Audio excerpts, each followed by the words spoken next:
Hello friends, welcome to invention classes. आप सभी का हार्दिक अभिनंदन। मैं दीपक शर्मा आप सभी को सांख्यिकी का अध्ययन करा रहा हूं। हमने पूर्व वाली क्लास के अंतर्गत जो हमारी विधियां थी प्रातस्मरण को एकत्र करने की, उन विधियों के अंतर्गत उन्हें जो विधियां बताई गई थी उन विधियों का प्रयोग किस प्रकार से किया जाता है उसका उदाहरण का अध्ययन किया था। आज के टॉपिक चलने से पहले मैं आपको बता दूं एक बार, हमारे चैनल को ज्यादा से ज्यादा लाइक कीजिए, सब्सक्राइब कीजिए, बेल आइकन के बटन को अवश्य दबाइएगा और शेयर भी कीजिएगा। आज का हमारा बिंदु रहेगा, हमने जो विधियों के अंतर्गत दो शब्द पढ़े थे, प्रश्नावली और अनुसूचियां पढ़े थे। दो शब्द प्रश्नावली और अनुसूचियां। आज प्रश्नावली अनुसूचियों के बारे में विस्तार पूर्वक अध्ययन बताया जाएगा। मैंने आपको पहले बताया भी था कि जब ये शब्द आएंगे मैं पूरा विस्तार से बताऊंगा शब्दों के बारे में। तो हेडिंग डाल लीजिए, प्रश्नावली व अनुसूची द्वारा तथ्यों का संग्रहण। हेडिंग क्या रहेगा हमारा? प्रश्नावली व अनुसूचियों द्वारा तथ्यों का संग्रहण। प्रश्नावली व अनुसूचियों द्वारा तथ्यों का संग्रहण। तथ्यों का संग्रहण यानी प्रश्नावली के माध्यम से, अनुसूचियों के माध्यम से किस प्रकार से तथ्यों को, समूहों को एकत्र किया जाता है, सामान्य तथ्य क्या बताए गए हैं, इसके निर्माण करने के, प्रश्नावली का निर्माण क्यों किया जाता है, इसका उद्देश्य क्या है, या किस प्रकार से इसका क्षेत्रफल कितना है, उन्हीं बिंदुओं के आधार पर समूहों को एकत्र करने का जो कार्य किया जाता है, उसी कार्य के बारे में, उन्हीं तथ्यों के बारे में हम इसमें अध्ययन करेंगे कि प्रश्नावली के द्वारा या अनुसूचियों के माध्यम से समूह कैसे इकट्ठे किए जाते हैं। सामान्य डेफिनेशन है, देख लीजिए इस बारे में कि प्रश्नावली विभिन्न स्रोतों की या विभिन्न प्रश्नों की, मेरे साथ लिखते रहना, प्रश्नावली फिर भी पीछे रह जाओ तो कोई दिक्कत वाली बात नहीं है, स्क्रीनशॉट लेकर बाद में लिखते रहना, समझते रहना। नहीं समझ में आया तो कमेंट के माध्यम से अवश्य पूछना और चैनल को लाइक और सब्सक्राइब भी जरूर करना। तो प्रश्नावली में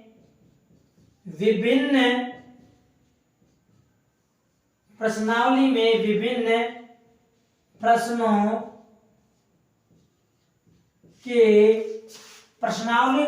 प्रश्नों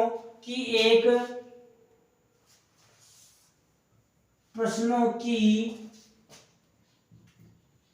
एक व्यवस्थित, प्रश्नावली में विभिन्न प्रश्नों की एक व्यवस्थित सूची है, व्यवस्थित सूची यानी सूची दी गई है जो हमारे व्यवस्थित रूप से जमे हुए प्रश्न जो होते हैं हमारे प्रश्नावली के अंतर्गत, वे व्यवस्थित या क्रमबद्ध रूप से जमे हुए होते हैं, जिसका उद्देश्य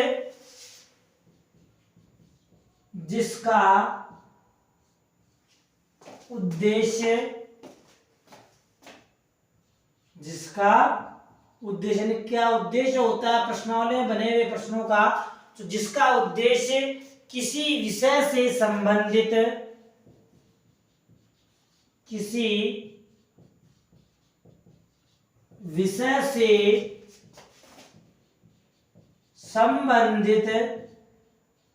कहने का तात्पर्य हो गया, उस विषय से जुड़े हुए जो तथ्य होते हैं उन तथ्यों से संबंधित या व्यक्तियों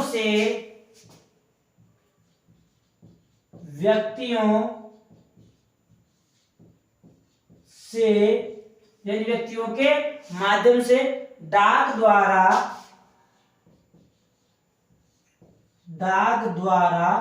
सूचनाएं एकत्र करके या सूचनाएं प्राप्त करके, डाक द्वारा सूचनाएं प्राप्त करके यानी डाक के माध्यम से प्रश्नावली, जिस व्यक्ति से सूचना प्राप्त हमें करनी है उस व्यक्ति के पास डाक के माध्यम से सूचनाएं प्रेषित की जाती है, प्रश्नावलियां भेज दी जाती है और जब वह व्यक्ति प्रश्नावली के साथ प्रश्नावली को पढ़कर सूचनाएं प्रेषित करता है तो सूचनाएं प्राप्त करके प्राथमिक सामग्री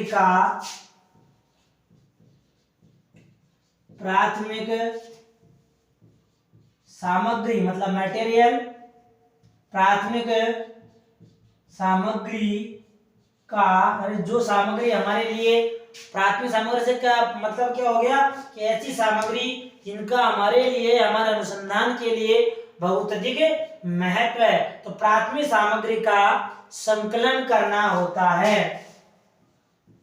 प्राथमिक सामग्री का संकलन करना होता है। संकलन करना कह सकते हैं, उसको हम इकट्ठा करना कह सकते हैं।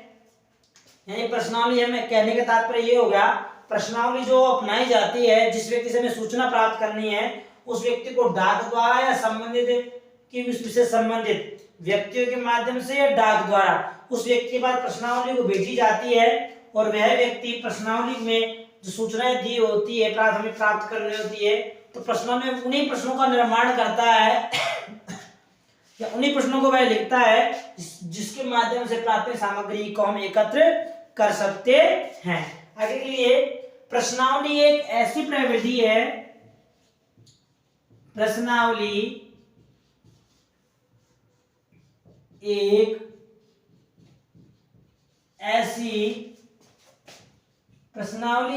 ऐसी प्रविधि है। प्रविधि क्या होती है? प्रविधि से तात्पर्य कुल मिला के ये हो गया, किसी कार्य को सरलता पूर्वक करने के लिए विधि के अंतर्गत काम में ली जाने वाली जो विधि होती है, छोटी प्रविधि क्या होती है? छोटी होती है थोड़ी, विधि का ही भाग कहलाती है, विधि को आगे बढ़ाने में सहयोग प्रदान करती है। विधि को आगे बढ़ाने में कहती है सहयोग प्रदान करती है, प्रविधि है। प्रश्नावली एक ऐसी प्रविधि है जिसे अनेक प्रकार की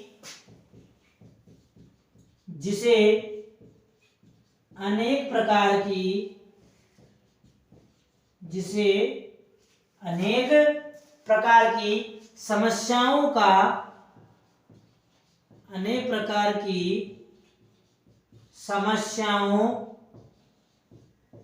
समस्या हमारे सामने उत्पन्न होती है तो अनेक प्रकार की समस्याओं का निराकरण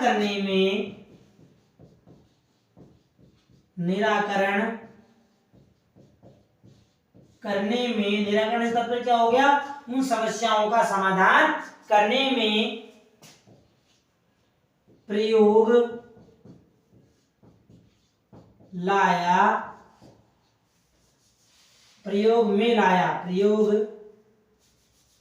में लाया जाता है, यानी उसे प्रयोग में लाया जाता है ताकि हम समस्याओं का समाधान हो। मैं रिपीट कर रहा हूं कि प्रश्नावली जो है हमारी, प्रश्नावली एक ऐसी प्रविधि है, कहने का मतलब क्या? प्रश्नावली एक ऐसी प्रविधि है जिसे अनेक प्रकार की समस्याओं का निराकरण करने में प्रयोग में लाया जाता है। प्रश्नावली के माध्यम से हमारे अनुसंधान सूचनाएं प्राप्त करते समय जो समस्याएं आती है उन समस्याओं का समाधान करने के लिए इस प्रविधि का या प्रश्नावली का उपयोग किया जाता है। तो अतः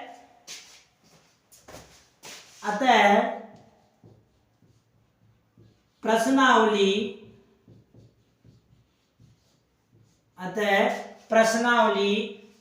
साक्षात्कार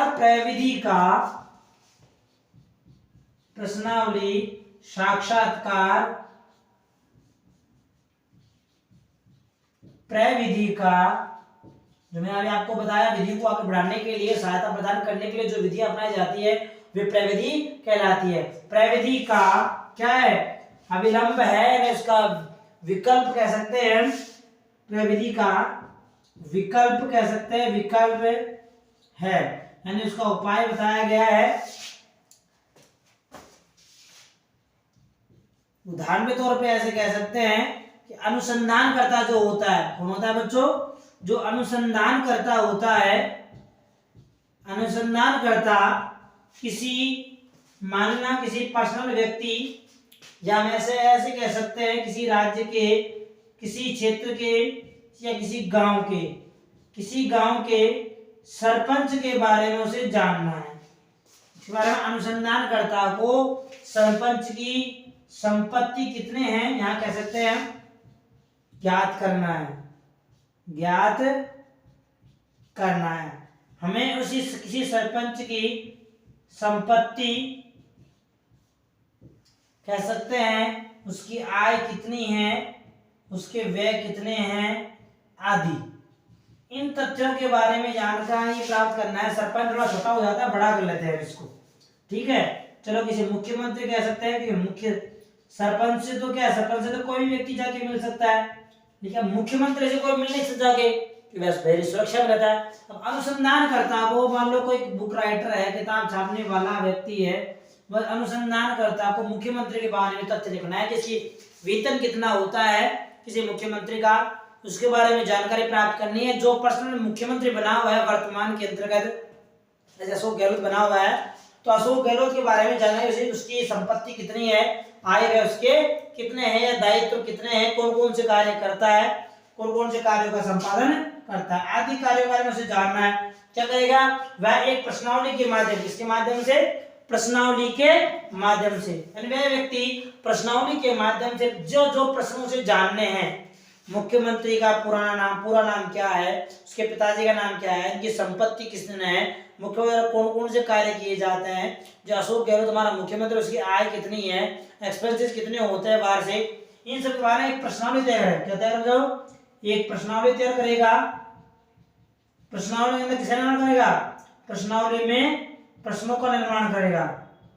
और प्रश्न कौन से बनाए जाएंगे, जो उसके प्राथमिक कार्य को पूर्ण करते हुए होंगे।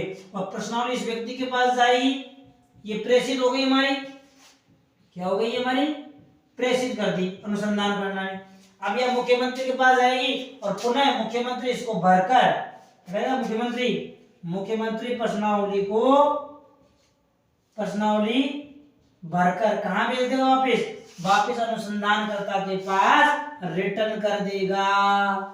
तो इस प्रकार की प्रश्नावली अपनाई जाती है। तो हम ऐसे कह सकते हैं कि अनुसंधानकर्ता ने मुख्यमंत्री साहब ने क्या ले लिया, साक्षात्कार ले लिया, कि प्रश्नों के माध्यम से उसके बारे में जानकारी प्राप्त कर ली तो उसका साक्षात्कार हो जाता है। इस प्रकार से एकत्र किए जाते हैं। इसका स्केल सुन लेना, कुछ पूछना हो सामान्य डेफिनेशन है, क्या है इसके बारे में, प्रश्नावली होती क्या है, इसके बारे में बताया गया है।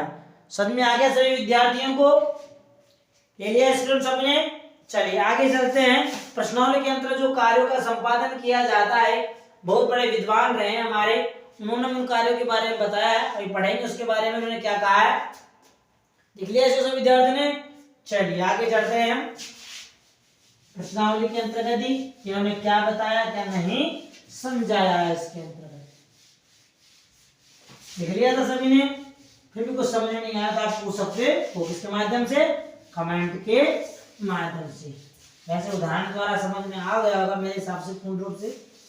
चलिए आगे चलते हैं। हेडिंग डाल लीजिए, अनुसूची और प्रश्नावली जो होती है व्यक्ति से, हमने अभी यहाँ तैयार किया, तो ये तैयार किस प्रकार से होती है, प्रश्न किस प्रकार से बनते हैं, उनका आंसर किस प्रकार से दिया जाता है, प्रश्न कितने होंगे, सरल होंगे, जटिल होंगे, छोटे होंगे, बड़े होंगे, निबंधात्मक, लघुत्तरात्मक होंगे, विश्लेषणात्मक होंगे, किस प्रकार प्रश्नों का निर्माण किया जाए, किस क्रम में होगा, प्रश्न को किस क्रम में लिखा जाए, प्रश्नों के उत्तर किस रूप में प्राप्त होंगे, प्रश्नों की भाषा कैसी होगी, उन्हीं के बारे में हेडिंग डाल लीजिए इसी के अंतर्गत कि अनुसूची या प्रश्नावली तैयार करना।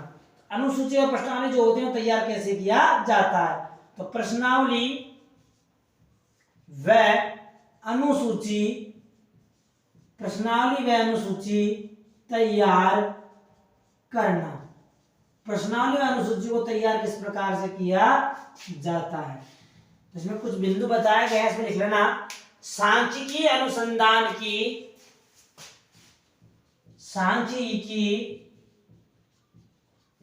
अनुसंधान की, सांख्यिकी अनुसंधान की सफलता, जो उसकी सफलता होती है ऐसे कह सकते हैं हम, यानी वो जो अपने लक्ष्य के बिंदु तक पहुंचता है, तो सांख्यिकी अनुसंधान की सफलता अनुसंधानकर्ता द्वारा अनुसंधान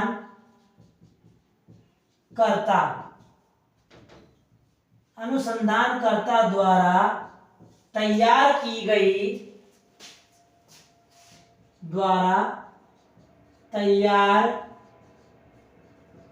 की गई प्रश्नावली या अनुसूची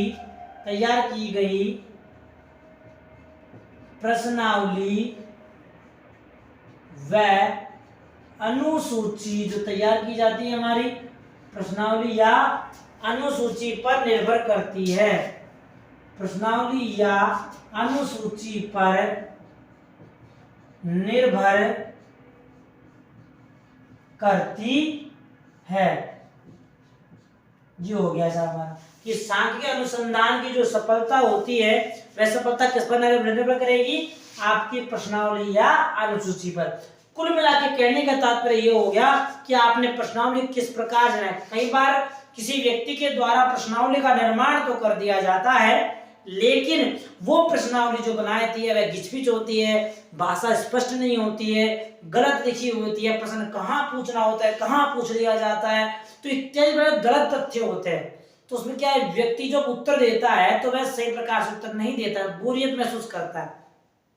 उसी के चरण बताए गए हैं। इसमें प्रमुख एक विद्वान रहे हमारे आर्थर कॉनहार ने। आर्थर होरकान ने प्रश्नावली व अनुसूची को तैयार करने के लिए कुछ बिंदु बताए, तो लिख लीजिए प्रोफेसर आर्थर व कॉनहार के अनुसार। प्रोफेसर आर्थर कॉनहार के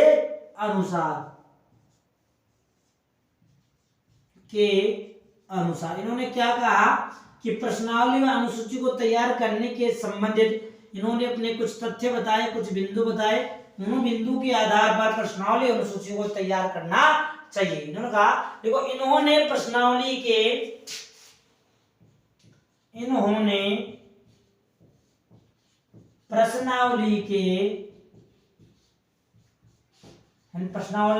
निर्माण करने के लिए इन्होंने प्रश्नावली के निर्माण की समस्या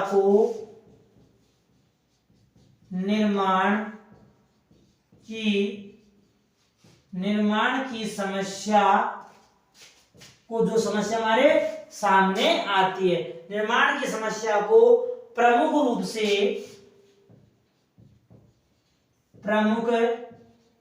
रूप से 4 भागों में बांटा है। 4 भागों में बांटा है। अब ये 4 भाग कौन से हैं? नंबर 1 प्रथम भाग हमारा है, देखिए कि प्रश्नों की भाषा या प्रश्नों की सामग्री। नंबर 1 प्रश्नों की विषय सामग्री। प्रश्नों की विषय सामग्री से संबंधित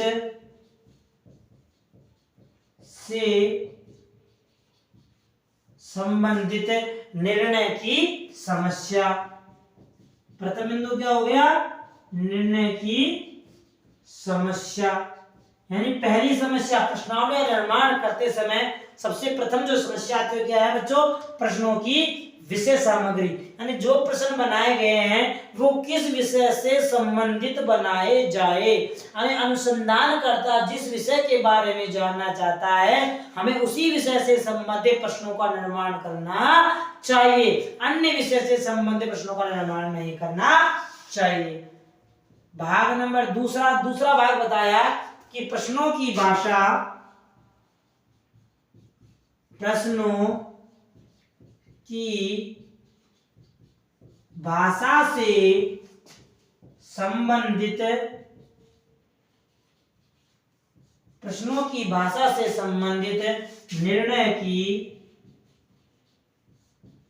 निर्णय की समस्या। ये दूसरा बिंदु हो गया, यानी प्रश्नों का जो निर्माण किया जाएगा उनकी भाषा किस प्रकार से होगी। प्रश्नों की भाषा सरल होगी, स्पष्ट होनी, कैसी होनी चाहिए? सरल होनी चाहिए, स्पष्ट होनी चाहिए। यानी जो प्रश्न पूछना चाहता है वह बात परफेक्टली रूप से उसमें लिखी हुई होनी चाहिए। तीसरा भाग कौन सा बताया गया? तीसरा भाग लिखिए कि प्रश्नों के अपेक्षित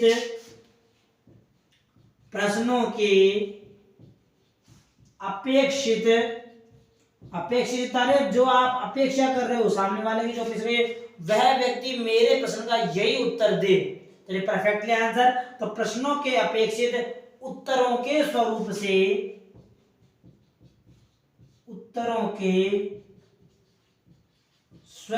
से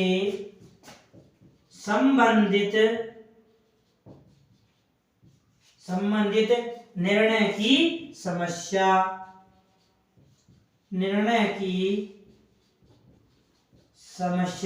कहने का तात्पर्य हो गया, आपने जिन प्रश्नों का निर्माण किया है तो प्रश्न ऐसे होने चाहिए कि आपके उत्तर उससे संबंधित, जो आप उत्तर जानना चाहते हो, जो आप उत्तर पूछना चाहते हो। जैसे मैंने पूछा कि साहब मेरे हाथ में कितनी उंगलियां दिखाई दे रही है, तो बच्चा क्या बोलेगा देखकर? ये देखो 4 ही बोलेगा, 5 नहीं कहेगा। मैंने उनको 4 ही दिखाई है तो वह 4 ही कहेगा। तो ये क्या हो गया? यानी जो उत्तर मैं उन बच्चों से जानना चाहता था वह उत्तर मुझे प्राप्त हुआ है। तो प्रश्न ऐसे निर्माण किए जाए ताकि मुझे परफेक्टली जो आंसर मैं जानना चाहता हूं वही उत्तर मुझे प्राप्त हो। अपेक्षित से तात्पर्य ये हो गया। और अंतिम 4 हो गया, चतुर्थ भाग बताया गया है प्रश्नों के क्रम से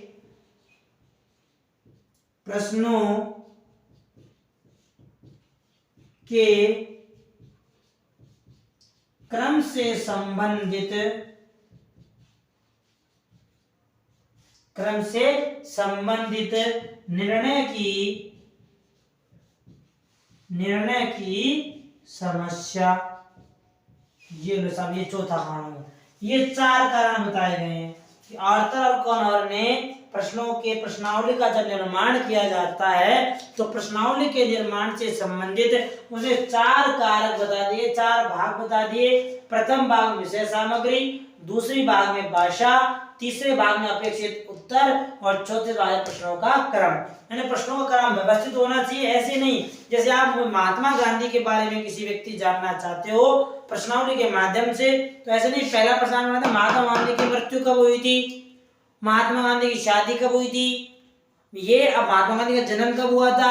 अरे भाई पहले जन्म पूछना चाहता है या मृत्यु? तो ये चीज यहाँ गलत है। यानी प्रश्नों में ऐसा नहीं करना चाहिए। पहले महात्मा गांधी का जन्म पूछा जाएगा, उसके बाद उनके साथ क्रियाएं पूछी जाएगी, फिर उनकी शादी वाली डेट पूछी जाएगी, फिर उनके पूछी जाएगी अंतिम चरण में उनकी मृत्यु कब हुई उसके बारे में पूछा जाएगा। यानी प्रश्नों क्रम क्या होना चाहिए? बिल्कुल सही और व्यवस्थित होना चाहिए। देखिए इन चारों समस्या से संबंधित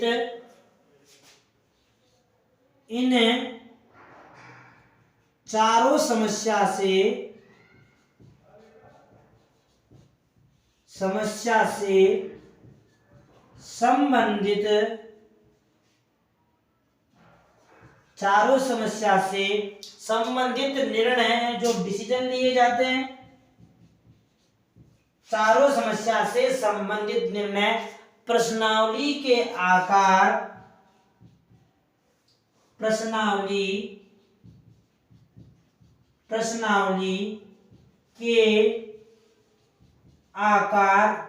आकार से तात्पर्य प्रश्न है, यानी प्रश्नावली के प्रश्न किस प्रकार से बनाया गया, छोटे बनाए बड़े बनाए, किस प्रकार से प्रश्नों का निर्माण किया गया है। तो प्रश्नावली के आकार के निर्धारण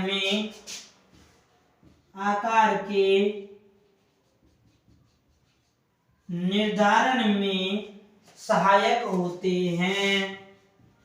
क्या होते हैं बच्चों? प्रश्नावली निर्माण में सहायक होते हैं। यानी प्रश्नावली का निर्माण किया जाएगा उस निर्माण में ये चारों, जब प्रश्न निर्माण किया जाता है तो ये जो चारों भाग बताए गए हैं, ये चारों भाग प्रश्न निर्माण में क्या होते हैं? बहुत बड़े सहायक सिद्ध होते हैं। इनके द्वारा ही प्रश्नावली में प्रश्नों का निर्माण करना चाहिए जिससे किसी प्रकार की समस्या का सामना नहीं हो, गलती होने की संभावनाएं नाम मात्र की रह जाए। स्क्रीनशॉट लेना सभी विद्यार्थी इसका एक बार ले लिया सबने स्क्रीनशॉट। आगे चलते हैं। जब प्रश्नावली का जो निर्माण किया जाता है, निर्माण करते समय जो प्रश्नों की जो जांच की जाती है, की जाती है बच्चों के प्रश्नों की जो जांच वाला कार्य किया जाता है, तो उसे क्या कहा जाता है? यानी प्रश्नों की हम जांच कर रहे हैं, पर छोटे हैं, बड़े हैं, लघु है, चाहे आप जटिल भाषा का प्रयोग किया गया है, सही क्रम से नहीं है, तो इनका जो जांच किया जाता है, उस जांच करने वाले कार्य को क्या कहा जाता है, उसके बारे में जाना जाएगा। विद्यार्थी ने तो आगे हेडिंग डाल लेना। फिर ये प्रश्नावली निर्माण का कार्य हो चुका है। हमें कौन कौन सी हमारे सामने प्रश्नावली का निर्माण करते हैं तो हमारे सामने कौन कौन सी समस्याएं प्रकट होती है। ठीक है, आशा है कहीं भूलोगे नहीं कोई भी। आप लिखते रहना मेरे साथ, कुछ पूछना हो तो कमेंट के माध्यम से पूछ लेना, और चैनल को लाइक और सब्सक्राइब जरूर करना। ठीक है, अच्छा लगे तो आगे शेयर भी करना। इसको कहने का मतलब ये हो गया, कुल मिलाकर जब प्रश्नों का निर्माण किया जाएगा, निर्माण करने में कुछ जांचें की जाती है, तो उस जांच को क्या कहा जाता है, कहने से पहले एक बिंदु समझ लेते हैं, इसके प्रश्नावली में आता है, उसका नाम है प्रारंभिक सर्वेक्षण। क्या है बच्चों? प्रारंभिक सर्वेक्षण। अब सर्वेक्षण क्या होता है उसके बारे में अध्ययन किया जाए। परिभाषा लिखा देता हूं इसकी कि प्रारंभिक सर्वेक्षण क्या होता है। प्रश्नावलियों से संबंधित ही है वैसे, तो लिखिए इसमें, प्रश्नावलियों को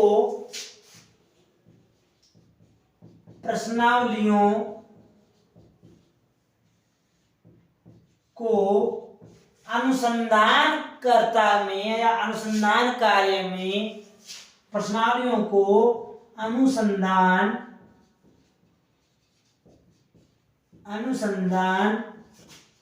कार्य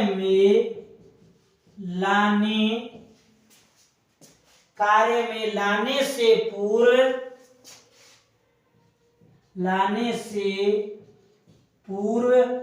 कुछ प्रश्नावलियों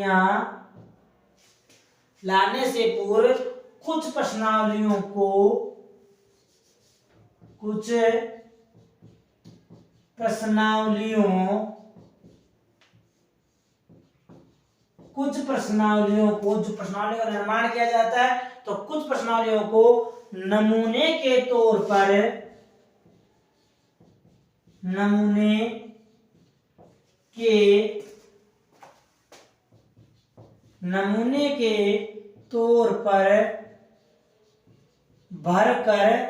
भरकर कह सकते हैं या भरवा कह सकते हैं, भरकर या भरवा कर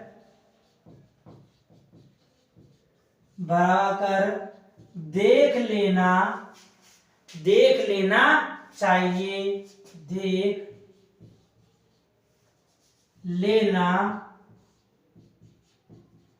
इनको देख लेना चाहिए कि प्रश्नावली जो हमने प्रश्नावली में जिन प्रश्नों का निर्माण किया गया है, उनके उसके प्रश्नावली के प्रश्नों का नमूना लेकर उनको भरकर देख लेना चाहिए, भरकर देख लेना चाहिए कि जो प्रश्न हमने बनाए हैं वह सही बनाए हैं या गलत बनाए गए हैं। तो इस प्रकार से किए गए, इस प्रकार से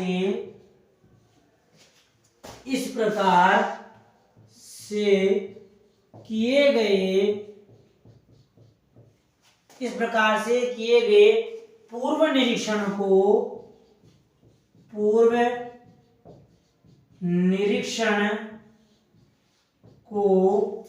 प्रारंभिक सर्वेक्षण कहते हैं। प्रारंभिक सर्वेक्षण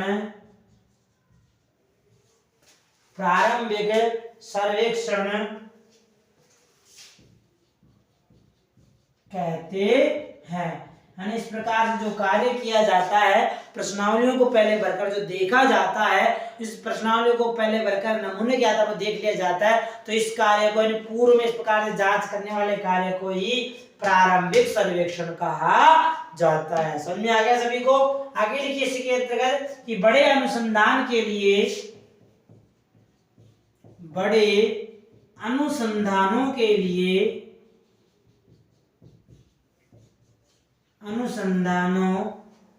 लिए जो बड़े अनुसंधान होते हैं, तो बड़े अनुसंधानों के लिए यह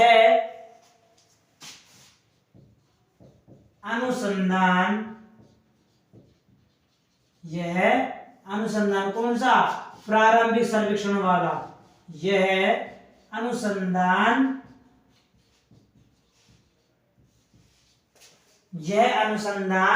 परम आवश्यक है,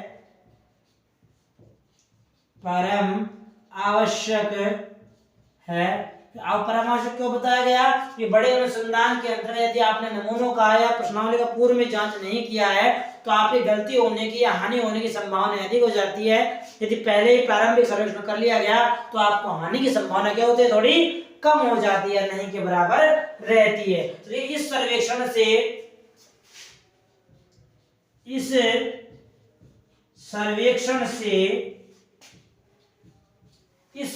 से प्रश्नावली की कमी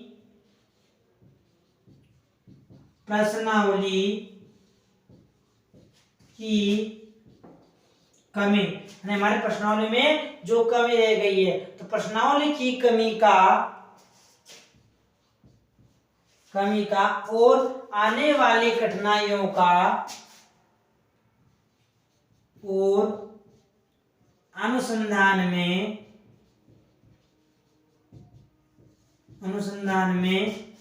आने वाली कठिनाइयों का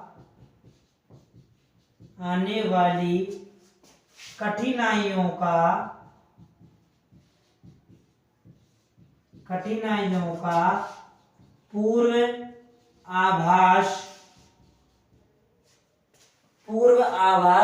हो जाता है।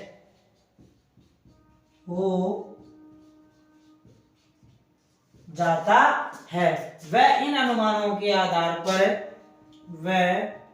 इन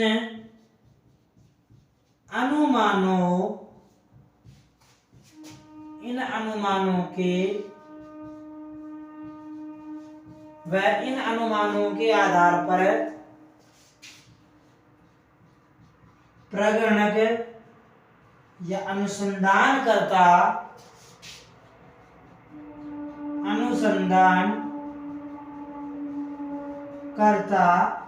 प्रगणक या फिर अनुसंधान करता सूचना भरता है। प्रारंभिक सर्वेक्षण के आधार पर अनुसंधान करता है, प्रगणक जो होता है वह इन सूचनाओं को फील करता है, भरता है इसी के माध्यम से। यानी बड़े अनुसंधानों के लिए तो प्रारंभिक सर्वेक्षण परम आवश्यक बता दिया गया है कि बड़े अनुसंधान के लिए तो ये आवश्यक है ही। तो बड़े अनुसंधान में यदि आपने जांच नहीं की है तो आपका संपूर्ण जो आंकड़ा जो डाटा होता है वह आपको गलत प्राप्त हो जाएगा। तो इस प्रकार की गलती बिल्कुल भी नहीं करनी चाहिए। समझ आ गई बात सभी को? इसकी इसका ये हो गया हमारा प्रारंभिक सर्वेक्षण। प्रश्नावली अनुसूची को तथ्यों में यानी प्रश्नावली अनुसूची द्वारा जो तथ्यों का संगणन किया जाता है, संगणन किस प्रकार से होगा और कैसे होगा, अब शेष आगे पढ़ेंगे हम आगे वाली क्लास के अंदर, जिसके अंदर बताया जाए आपको प्रश्नावली के जो गुण होते हैं या प्रश्नावली का जो निर्माण होता है वह किस प्रकार से होता है, इसका निर्माण किस प्रकार से किया जाता है। ठीक है, इसको समझना। चैनल को हमारे चैनल को लाइक करना, सब्सक्राइब करना, बेल आइकन पे बटन पर अवश्य क्लिक करना और ज्यादा से ज्यादा शेयर करने का प्रयास भी करना। हमारे कार्य अवश्य करना है, फॉरवर्ड करने का कार्य भी अवश्य करना। ठीक है, इसकी समझना इसका। ओके, ले लिया सभी ने? ठीक।